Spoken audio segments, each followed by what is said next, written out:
Hello दोस्तों, मैं आपके अपने YouTube चैनल स्मार्ट स्टडी 2.0 पर आपका हार्दिक स्वागत करता हूं। पिछली वीडियो में हमने प्रश्नावली 11वीं के सभी भागों को कंप्लीट कर लिया था। आज हम एक और नई प्रश्नावली चालू करने जा रहे हैं, जो है हमारी प्रश्नावली 12वीं। आज हम इसके बारे में बेसिक अध्ययन करेंगे, कुछ सूत्रों का अध्ययन करेंगे और थोड़ी सी हमें ये नॉलेज लेने की पृष्ठीय क्षेत्रफल किसे कहते हैं और आयतन किसे कहते हैं। हम प्रश्नावली को तो हल कर लेते हैं, लेकिन हमें पता ही नहीं रहता कि पृष्ठीय क्षेत्रफल तो क्या होता है, आयतन क्या होता है, क्षेत्रफल क्या है, पृष्ठ क्या है। इन चीजों के बारे में हमें पता होना चाहिए। तो इन चीजों के बारे में आज हम बेसिक से अध्ययन करेंगे और फिर कल जो अगली वीडियो हम बनाएंगे उसमें हम प्रश्नावली के 1, 2, 3 क्रम से क्वेश्चनों को हल करेंगे।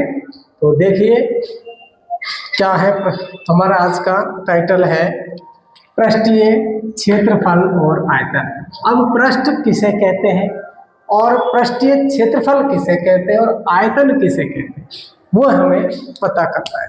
तो चलिए, अगर मैं चर्चा करूं पृष्ठों की, तो पृष्ठ किसे कहते हैं। तो पृष्ठ की यदि हम परिभाषा लिखें तो मैं लिख देता हूं, किसी ठोस की सतह हो तो पृष्ठ कहते हैं। पृष्ठ कहते हैं। पृष्ठ किसे कहते हैं, देखिए मैं आपको समझा देता हूं। जैसे ये हमारी कोई आकृति है, अब इसमें पृष्ठ कौन से हैं। जैसे ये इसकी सतह है, इसको हम पृष्ठ कहेंगे। ये इसकी सतह है, इसको हम पृष्ठ कहेंगे। ये इसकी सतह है, इसे हम पृष्ठ कहेंगे। कहने का मतलब यह है कि किसी ठोस की सतह को, जो भी कोई आकृति है उसकी जो सतह है, इनको पृष्ठ कहते हैं। ये पृष्ठ हुआ। अब पृष्ठीय क्षेत्रफल किसे कहते हैं, अब इसको जानेंगे। क्या होता है पृष्ठीय क्षेत्रफल। तो देखिए मैं लिख देता हूं इसमें पृष्ठीय क्षेत्रफल। पृष्ठीय क्षेत्रफल, अब इसके बारे में थोड़ा सा हमें पता होना चाहिए, तभी हम प्रश्नावली को समझ पाएंगे। वहां क्वेश्चन आएंगे, पृष्ठों का क्षेत्रफल ज्ञात करो, बाह्य पृष्ठों का ज्ञात करो, अंतः पृष्ठीय क्षेत्रफल ज्ञात करो। जब तक हम पृष्ठ ही नहीं जान पाएंगे तो हम प्रश्नावली को कैसे हल कर पाएंगे। तो हमें पृष्ठों का अध्ययन यानी कि ज्ञान होना अनिवार्य है।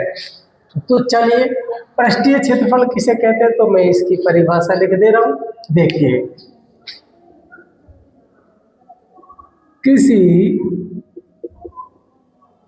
ठोस की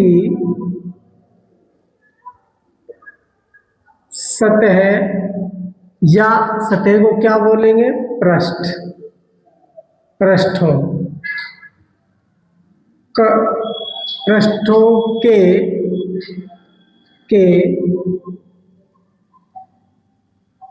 क्षेत्रफलों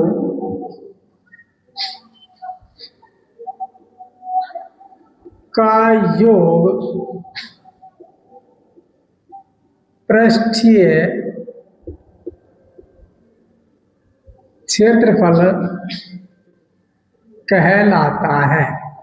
देखिए बच्चों, मैंने क्या बताया आपको, समझिए, मैं समझा देता हूं। देखिए, मैंने बताया किसी ठोस की सतह, मतलब पृष्ठों के क्षेत्रफलों का योग पृष्ठीय क्षेत्रफल कहलाता है। जैसे ये हमारा कोई ठोस है, अब इसकी इस सतह का क्षेत्रफल, ये सतह कैसी, आयताकार है। आयताकार है तो आयत का क्षेत्रफल, इस सतह का क्षेत्रफल क्या हो जाएगा, लंबाई गुणा चौड़ाई। इसी प्रकार से इस सतह का क्षेत्रफल लंबाई गुणा चौड़ाई। इसी प्रकार से इसका और ये दोनों और इधर। यानी कहने का मतलब इसके 4 पृष्ठ और ये दोनों ऊपर के नीचे के और ऊपर का जो आधार दिया हुआ है, इनके सभी का क्षेत्रफलों का जो योग होगा वो होता है हमारा पृष्ठीय क्षेत्रफल। अब ये कोई भी आकृति हो सकता है, बेलन का भी हो सकता है, ये घन का भी हो सकता है, ये घनाभ का भी हो सकता है, आकृति कोई भी हो सकती है। तो ये हुआ हमारा पृष्ठीय क्षेत्रफल। पृष्ठ क्या होते हैं? ये पृष्ठ कहलाते हैं और इन सभी पृष्ठों के क्षेत्रफलों का योग पृष्ठीय क्षेत्रफल कहलाता है। अब यदि हम आगे बात करें आयतन की, हमने किस किस की बात कर ली? पृष्ठों की और इसके पृष्ठीय क्षेत्रफल की। अब हम बात कर लेते हैं आयतन। आयतन की यदि हम बात करते हैं तो क्या होगा? आयतन की जो परिभाषा होगी, किसी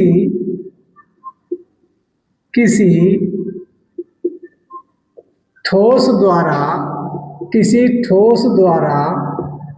घेरा गया स्थान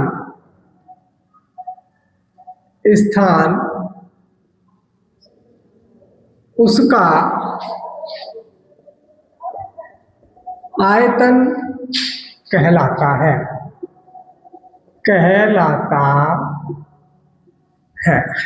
तो ध्यान दीजिए, आयतन किसे कहते हैं? किसी ठोस द्वारा घेरा गया स्थान।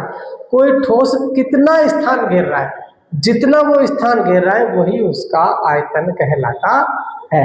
यदि जैसे हम कोई बॉल लेते हैं, गोला होता है, उसको पानी में डालें तो पानी के अंदर जैसे उसे डालेंगे तो पानी बाहर निकलेगा। कितना बाहर निकलेगा? उतना ही पानी बाहर निकलेगा जितना कि गोले का आयतन होगा।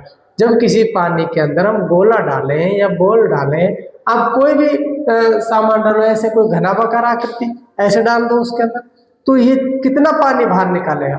ये उतना ही पानी बाहर निकालेगा जितना कि इसका आयतन। ये कितना क्षेत्र उसमें कवर करता है, कितना स्थान घेरता है, वही इसका आयतन कहलाता है। तो किसी ठोस द्वारा घेरा गया स्थान, उसका क्या कहलाता है बच्चों? आयतन कहलाता है। तो हमने किसका अध्ययन किया? पृष्ठों का, पृष्ठीय क्षेत्रफलों का और आयतन का। अब ये जो आकृतियां होती हैं, ये होती कौन कौन सी है? मैं पिछली कक्षा को आपको याद दिलाता हूँ। हमने पिछली कक्षा में पढ़ा था, क्या पढ़ा था? हमने पिछली कक्षा में अध्ययन किया था वो 3-4 पॉइंट्स हैं। जैसे हमने पिछली कक्षा में घनाभ के बारे में पढ़ा था, एक पढ़ा था हमने घन के बारे में, एक पढ़ा था बेलन, लंबवृत्तीय बेलन बोल सकते हो या बेलन, एक ही बात है इसे। एक हमने पढ़ा था लंबवृत्तीय बेलन और एक आकृति थी शंकु। हमने पिछली कक्षा में, कक्षा 9वीं में घनाभ, घन, लंबवृत्तीय बेलन और शंकु, इनकी आकृतियों का अलग अलग अध्ययन किया था। अलग अलग अध्ययन में हमने क्या ज्ञात किया था? जैसे घनाभ की चर्चा हो रही तो हमने घनाभ का ही आयतन, घनाभ के ही क्षेत्रफल, घनाभ का ही विकर्ण की लंबाई, घनाभ का ही पृष्ठीय क्षेत्रफल, स्पेशल अकेला घनाभ के बारे में चर्चा की थी। जैसे मैं घनाभ का आकृति बना देता हूँ। घनाभ की आकृति कुछ आपकी इस प्रकार से होती है। देखिए घनाभ की आकृति कैसी होती है। मैं सभी आकृतियां बना देता हूँ। आज हम इनके की बेसिक हमें नॉलेज लेनी है और उसी के आधार पर फिर हम आगे के क्वेश्चन हल कर पाएंगे। तो ये समझ लीजिए कैसा होता है घनाभ। आपका जो घनाभ होगा वो इस प्रकार का होगा। देख लीजिए, ये घनाभ की लंबाई होती है, ये है जो घनाभ की चौड़ाई होती है विड्थ, ये ऊंचाई होती है हाइट, लंबाई, चौड़ाई और ऊंचाई। तो जो हमने जो क्वेश्चन किए थे ना घनाभ के, तो घनाभ से ही संबंधित किए थे। जब हमने घन के क्वेश्चन किए थे तो घन की आकृति कुछ ऐसी होती है, आपने पढ़ा होगा पिछली कक्षा में। इसकी सभी आकृतियां बराबर होती है कि सारे पृष्ठ वर्गाकार होते हैं। घन के सभी पृष्ठ कैसे होते हैं? वर्गाकार, और इसके पृष्ठ होते हैं आयताकार। इसकी लंबाई, चौड़ाई, ऊंचाई सेम होती है, L, B, H, यानी सब भुजाएं बराबर होती है। यदि इसकी ये भुजा A है तो ये भी A रहेगी और ये भी, सभी भुजाएं इसकी बराबर होंगी। लंबाई गुणा चौड़ाई ऊंचाई भी इसमें होती है इसकी भुजा ये ए है, ये भी ए है और ये भी, सभी भुजाएं इसकी बराबर होती है। घनाभ में अलग अलग होती है, घन में एक जैसी होती है। तो हमने जब घन की चर्चा की थी, हमारे पास घन के जैसे क्वेश्चन आए थे, तो स्पेशल घन के ही थे, उसमें घन से संबंधित ही बातें थी, घन से संबंधित ही चर्चाएं थी। घनाभ के क्वेश्चन थे तो घनाभ से संबंधित ही क्वेश्चन थे। और बेलन के बारे में जो हमने उस प्रश्नावली में कक्षा 9 में जो हमने पढ़ा था, वो कुछ बेलन इस प्रकार का होता है। जब हमने बेलन के जैसे क्वेश्चन किए थे तो उसमें बेलन से संबंधित ही सूत्र लगे थे, उसी से संबंधित उसमें कुछ पूछा जाता था। जैसे बेलन का वक्र पृष्ठीय क्षेत्रफल पूछ लिया, आयतन पूछ लिया, या आधार की त्रिज्या पूछ ली, या बेलन की ऊंचाई, या फिर इसका संपूर्ण पृष्ठीय क्षेत्रफल, जो भी क्वेश्चन है। कहने का मतलब मेरा यही है कि बेलन से संबंधित ही क्वेश्चन किए थे। शंकु में क्या था, शंकु में बना देता हूँ। शंकु की आकृति कुछ ऐसी होती है, एक आइसक्रीम के जैसी। आइसक्रीम जो होती है वो कुछ इस प्रकार की होती है, और ये उल्टा है, ये इस प्रकार से। यदि हम इन शंकु को उल्टा करेंगे तो आइसक्रीम जैसी आकृति हो जाएगी। तो ये हमारा शंकु है। जब हमने शंकु से संबंधित बातें की तो शंकु की ऊंचाई पूछ लिया, या इसका पृष्ठीय क्षेत्रफल पूछा, या इसका आयतन पूछा, जो भी पूछा शंकु से संबंधित ही क्वेश्चन है। अब जो हम आज अपने जो कक्षा 10वीं की जो प्रश्नावली है उसमें क्या है कि संयोजन है। संयोजन का मतलब एक से अधिक आकृतियों के संयोग से जो नई आकृति बनती है उसका क्षेत्रफल हमें निकालना है। जैसे मान लो कि एक और पढ़ा था बच्चों, गोला। गोला इधर लिख देता हूं मैं। एक हमने और एक अध्ययन किया था गोला। गोला कैसे होता है, ये वृत्ताकार नहीं होता, ये बोल के आकार का होता है गोला। गोला इस प्रकार का होता है, इस प्रकार का। देखिए ये हमारा क्या है, गोला है। अब हम क्या करेंगे, अब हमारा संयोजन कैसा होगा, जैसे बेलन दे दिया जाएगा, उसके ऊपर शंकु रख दिया, या फिर घनाभ है, घनाभ के ऊपर गोला, आधा गोला रख दिया, या तो इन दोनों आकृतियों को जोड़ दिया जाएगा, या फिर इन दोनों को का संयोजन, या फिर इनका, या फिर इनका, या तीनों का। 2 आकृतियां भी हो सकती है, 3 आकृतियां भी हो सकती है। कहने का मतलब एक से अधिक आकृतियों के संयोजन से जो नई आकृति बनेगी उसके बारे में हमें यहाँ पर अध्ययन करना है। उसी का क्षेत्रफल, आयतन जो भी हमें निकालना है। सूत्र तो वही काम आने वाले, जैसे घनाभ का है तो घनाभ की जगह घनाभ का लगेगा, लेकिन वहां पर उस संयोजन में थोड़ा सा अपन को एक्स्ट्रा ऑर्डिनरी बनना पड़ेगा, थोड़ा सा आगे जाना पड़ेगा कक्षा 9वीं से। ज्यादा इतना कुछ अंतर नहीं है, ऐसी कोई कठिन प्रश्नावली नहीं है, सब बड़ा आसान हो जाएगा। जब हम पढ़ाएंगे, जब आपको क्वेश्चन करवाएंगे तो सारे क्वेश्चन इजी हो जाएंगे, घबराने वाली बात नहीं है। यहाँ पर कक्षा 9वीं में हमने अलग अलग अध्ययन किए थे, यहाँ पर एक से अधिक आकृतियों के संयोजन से कोई नई आकृति बनेगी और उसी का हम अध्ययन करेंगे। तो यहाँ पर देखिए हमने एक तो घनाभ, घन, लंबवृत्तीय बेलन, शंकु और गोला।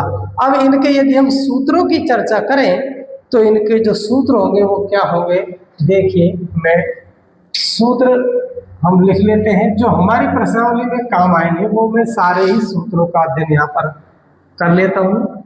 देखिए कौन कौन से। सबसे पहले हम घनाभ की चर्चा करते हैं। घनाभ की देखिए मैं घनाभ बना देता हूं। घनाभ यहां पर बना लेते हैं।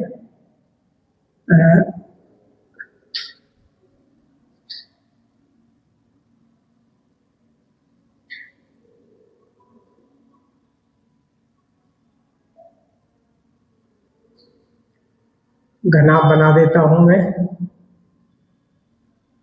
वीडियो को पूरा देखें जिससे आपको अच्छा समझ में आए, और यदि वीडियो छोड़ के भाग जाओगे तो आप अपना बहुत बड़ा नुकसान कर बैठोगे।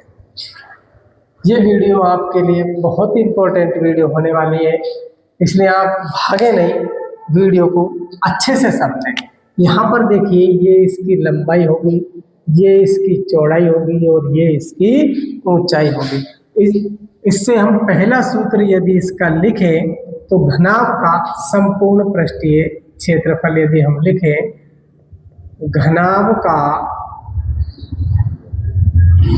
संपूर्ण पृष्ठीय क्षेत्रफल, सूत्र क्या होगा देखिए, 2 गुणा लंबाई गुणा चौड़ाई प्लस चौड़ाई गुणा ऊंचाई प्लस ऊंचाई गुणा लंबाई, ये इसका सूत्र बनने वाला है। याद कैसे करोगे इसकी मैं थोड़ी सी आपको ट्रिक भी बता देता हूँ। मान लो पहली अपनी लंबाई है, दूसरी अपनी चौड़ाई है और तीसरी क्या है बच्चों, ऊंचाई है। तो ध्यान दीजिए कैसे करोगे, ध्यान से देखो सुनिए, लंबाई गुणा चौड़ाई, पहले इनको मल्टीप्लाई करना है, लंबाई चौड़ाई ऊंचाई लिख ही लोगे। तो यहाँ लंबाई गुणा चौड़ाई पे प्लस लगाना है, फिर मल्टीप्लाई करना है चौड़ाई गुणा ऊंचाई प्लस फिर गुणा करना है ऊंचाई गुणा लंबाई। इस प्रकार से आप इसे याद कर सकते हो, लंबाई गुणा चौड़ाई, चौड़ाई गुणा ऊंचाई, ऊंचाई गुणा लंबाई। तो ये सूत्र आया कैसे, ध्यान दीजिए, मैंने पृष्ठीय क्षेत्रफल में आपको अच्छे से समझाया था कि किसी ठोस की सभी पृष्ठों या सभी सतहों का क्षेत्रफल उस आकृति का पृष्ठीय क्षेत्रफल कहलाता है। तो ध्यान से देखिए, हम सभी पृष्ठों का क्षेत्रफल हमने इसमें लिख दिया। देखो ये वाला पृष्ठ यदि हम ले लेते हैं तो लंबाई गुणा चौड़ाई, लंबाई गुणा चौड़ाई, लेकिन ये सेम जो आकृति है वो इधर भी है, ये सेम आकृति इधर भी, इसका मतलब लंबाई गुणा चौड़ाई, लंबाई गुणा चौड़ाई 2 बार हुआ, तो ये 2 इसीलिए यहाँ पर आया। इसी प्रकार से चौड़ाई गुणा ऊंचाई, देखिए यहाँ पर ये चौड़ाई, अब हम लेते इधर वाला पृष्ठ, तो इसमें यहाँ पर हो जाएगा, देखिए कैसे, चौड़ाई गुणा ऊंचाई, इधर वाला लेना पड़ेगा, इधर में क्या है, ये तो ऊंचाई है और ये इसकी क्या है, चौड़ाई, तो चौड़ाई गुणा ऊंचाई, चौड़ाई, देखो यहाँ पर हमने ये लंबाई ली थी, अब ये चौड़ाई है और फिर ये ऊंचाई का काम करेगा, तो चौड़ाई गुणा ऊंचाई, ये भी 2 बार है, एक इधर और एक इधर, तो चौड़ाई गुणा ऊंचाई 2 बार है, तो इसका भी 2 यहीं पर ही है। तो मैं यहाँ भी 2 लगा सकता हूँ, लेकिन कॉमन लेंगे तो यही आएगा ना, मैं अंदर कोष्टक लिख के इधर भी 2 लिख देता हूँ, इधर भी 2, इसी प्रकार से चौड़ाई गुणा ऊंचाई इधर का हो गया, अब इधर का ले लो, ये वाला पृष्ठ और ये वाला पृष्ठ भी 2 बार ही है, इसीलिए तो ये 2 से मल्टीप्लाई हुआ, कहने का मतलब इसके 6 पृष्ठों का क्षेत्रफल है ये, क्योंकि प्रत्येक पृष्ठ एक जैसे, तो इसलिए इसके 3 हुए, ये पृष्ठ और ये पृष्ठ 1 हुआ, ये और एक ये हुआ 2, और ये वाला और ये वाला हुआ, तो इसके टोटल 6 पृष्ठ है, 6 में 2 आकृति समान है, इसलिए ये 3 बार आया आपका। तो ये सूत्र हुआ घनाभ का संपूर्ण पृष्ठीय क्षेत्रफल। अब यदि हम घनाभ का आयतन लिखते हैं, दूसरा सूत्र, घनाभ का आयतन, घनाभ का जो आयतन होता है वो होता है लंबाई गुणा चौड़ाई गुणा ऊंचाई, ये घनाभ का क्या होता है बच्चों, आयतन होता है। मार्कर चेंज करना था, लंबाई गुणा चौड़ाई गुणा ऊंचाई, ये हमारा हो गया घनाभ का आयतन। अब हम लिखते हैं, कौन सा सूत्र लिखें, हाँ ये लिख देते हैं, घनाभ की, देखो घनाभ कमरे का जैसे होता है, तो घनाभ की चारों दीवारों का क्षेत्रफल, घनाभ की चारों दीवारों का हो, चाहे घनाभ की जगह कमरा लिख दो, कमरे की चारों दीवारों का क्षेत्रफल या घनाभ की चारों दीवारों का क्षेत्रफल, क्या बनेगा देखिए, 2 गुणा ऊंचाई लंबाई प्लस चौड़ाई, 2 गुना ऊंचाई लंबाई प्लस चौड़ाई, ये हमारा क्या बनेगा, घनाभ के चारों दीवारों का क्षेत्रफल। अब हम यदि चर्चा करें किसकी, घनाभ के विकर्ण की लंबाई, घनाभ के विकर्ण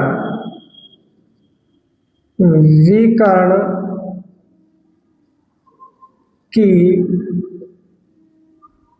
लंबाई। यदि हम चर्चा करें घनाभ के विकर्ण की लंबाई तो हमारा सूत्र क्या है, लंबाई का वर्ग प्लस चौड़ाई का वर्ग प्लस ऊंचाई का